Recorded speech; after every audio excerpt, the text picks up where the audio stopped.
Oh my God, the first day I got there, I was like, they love MSF. They love MSF. And they do. I mean, MSF is basically providing healthcare for the entire country.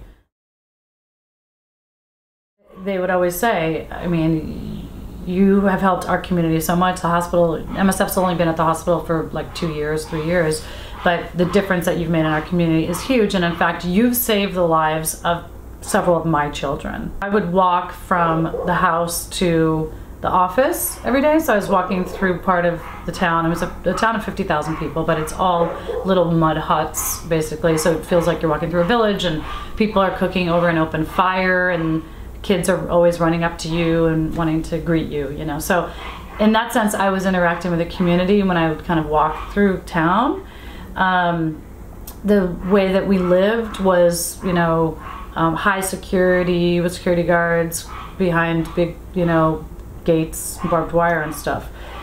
And so I wouldn't say I was living with the community. I was living in community with these expats. The main interactions that I would have would be with our staff. So we had about 100 people who worked at the hospital, and they're all Central African, and most of them are from the town where I was, in Bria.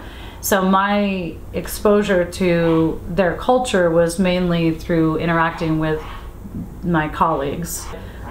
Central Africans are so friendly and warm and kind, and you know, when I'd walk to the office, I would see people, the same people every day, and speak very little Songo. I learned some of the language, you know, but I see people like across the meadow, and they're like, "Balamo, Singilamingi," like, you know, greeting with a big smile, and always the big smile. So very, very friendly people, and it was really hard to say goodbye because I, you know, was so welcome there, and I made some very close friends. It can really be life-changing for people to spend time in a small town in Africa or a village.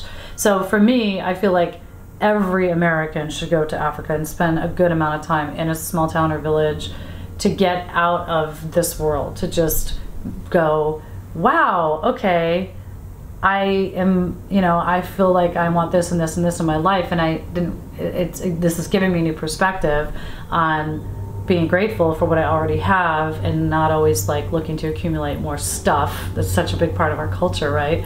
And just really, because it just opens your mind so much to reality. And when you do that, if you actually know what's going on in the world, you go, oh, 1 billion Africans live like this, and 1 billion Chinese people, many, many people live like this, and almost 1 billion people in South America live like, okay, like half the world's population live like this. Let me like alter my way of thinking about humanity or the way I live. It can completely transform your life, even if you do like 2-3 weeks. But for me, I would definitely recommend going and spending time in a village. That's important.